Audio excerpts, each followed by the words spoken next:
que a gente sabe anteriormente que havia na sociedade francesa uma clara divisão estamental, como a gente vai chamar. O que é estamental? Porque era feita em 3 estados.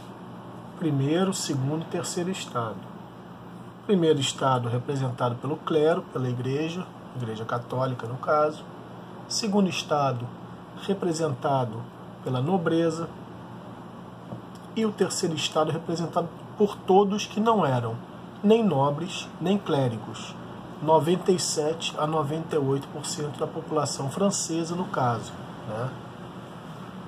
A sociedade francesa, pelo fato de ser estamental, é quase que uma sociedade de castas, como a gente vê hoje na Índia, né? Em poucos lugares do mundo ainda há coisas parecidas.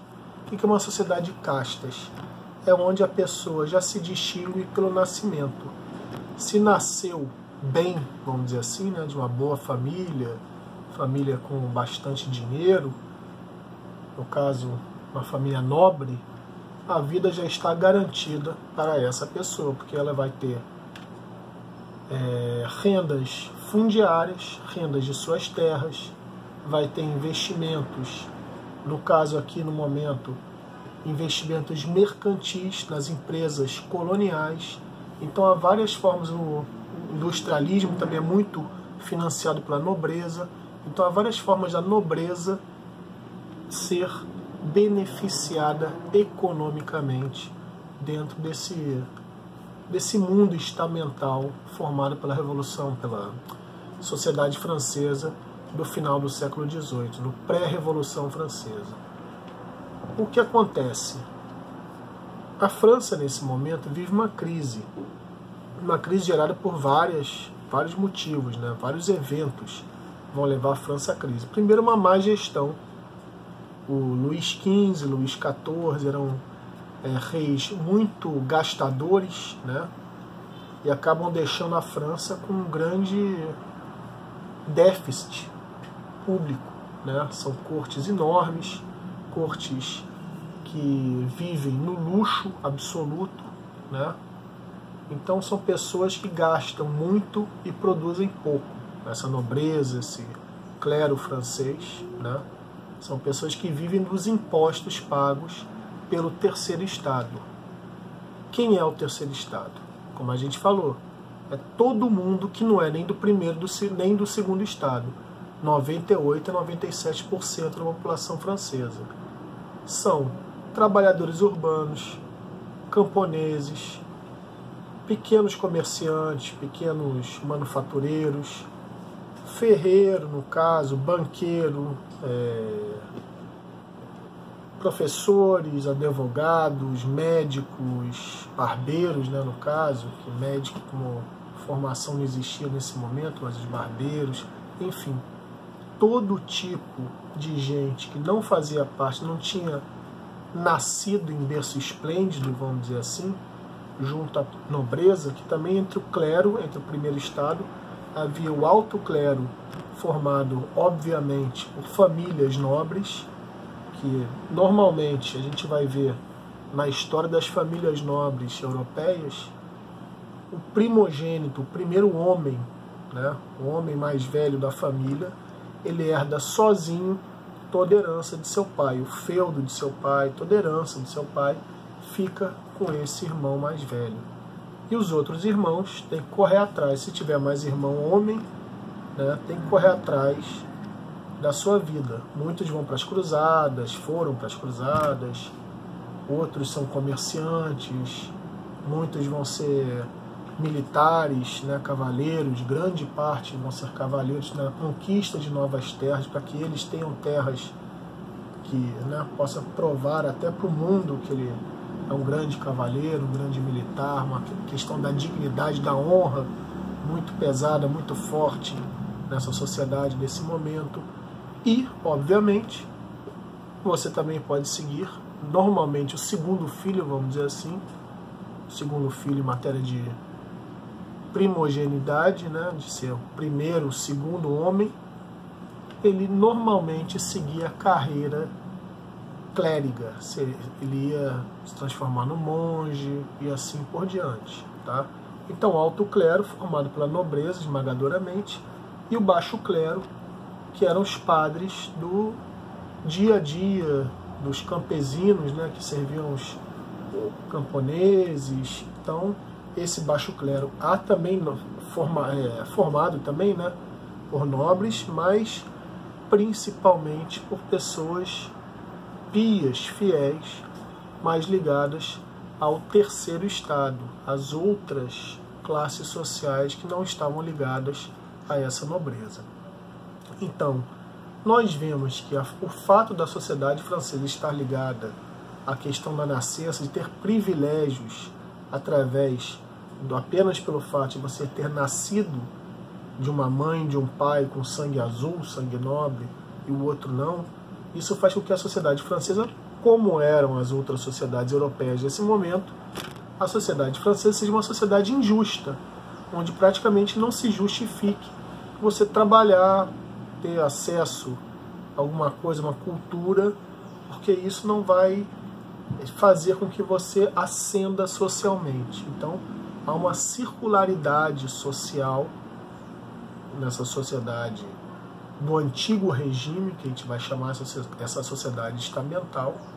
Há uma mobilidade social praticamente nula, ninguém sai de uma classe social para outra, e acaba não se legitimando as ações, muitas vezes, de pessoas, pioneiros, grandes comerciantes, porque não iam gerar lucro, não poderia, até mesmo que a gente vê que o lucro é, na verdade, condenado pela Igreja Católica, pelos nobres, o comércio é condenado pela Igreja Católica e pelos nobres, né? Nós sabemos dessa condenação, até mesmo porque sempre esse comércio, esse empréstimo de dinheiro, o sistema bancário esteve ligado aos judeus, a outras religiões não ligadas ao catolicismo, né?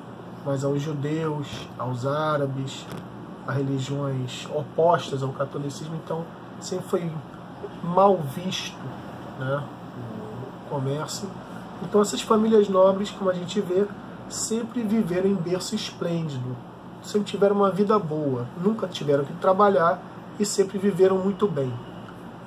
A Revolução Francesa, nesse momento, vai eclodir porque o rei Luís XVI, o Delfim, né? Eles chamam Delfim o poder absoluto, o rei absoluto francês, ele chega à conclusão que o barco está indo para o brejo. A França não tem dinheiro para pagar as contas. Após ter interferido na guerra de independência norte-americana, a França investiu muito dinheiro e praticamente não obteve nada em troca com essa independência. Nada, questão monetária que a gente pode dizer, né? Então, esses franceses, eles estão praticamente abrindo falência, e o rei tenta solucionar esse problema, convocando o que ele vai chamar de Estados Gerais, né? Que é a reunião desses três estados, primeiro, segundo e terceiro estado, na busca de uma solução para esse problema, né? Que é exatamente o quê? Como a gente vai pagar as contas da França deficitária, como a gente vai cobrir o rombo da seca de 1783, como a gente vai cobrir o rombo da guerra de independência norte-americana, como a gente vai cobrir o rombo de tudo que a gente investiu e acabou sendo, de tudo continua investindo, que a corte francesa continua existindo, as pessoas ligadas ao rei são a estimativa, não há estimativa assim absoluta, correta, mas há pessoas, há vozes que dizem entre 5 a 10 a 20 mil pessoas vivendo às custas do Estado francês, próximo ao rei, próximo ao Delfim, que a gente vai chamar de corte, né? As pessoas ligadas às famílias reais e assim por diante. Então isso era muito custoso.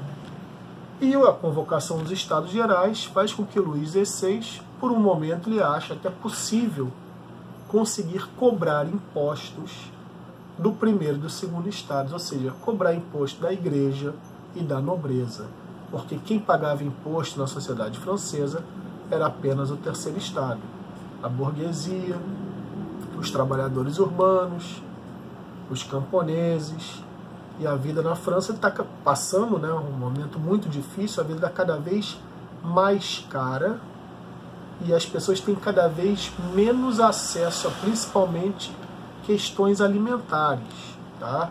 A crise do pão, do trigo, né? Uma crise muito grande no abastecimento de pão. Então tudo isso aí vai elevando a agressividade, a forma da oposição se colocar contra o rei. Então a França vira um barril de pólvora nesse momento. Tá? Em 1789, quando é convocado esses Estados Gerais, a França realmente é um local onde há um conflito social muito forte, tá? Principalmente na capital, Paris, onde há muitas pessoas que vivem de pequenos serviços, né? A gente já deve ter falado na aula anterior do sans-culotte, né? Que são as pessoas mais pobres, que geralmente vivem de biscates, como a gente chama aqui no Rio, né? De trabalho temporário, né? Não tem uma vida estabilizada, então vivem em péssimas moradias, tem poucas perspectivas de vida, não tem acesso à educação,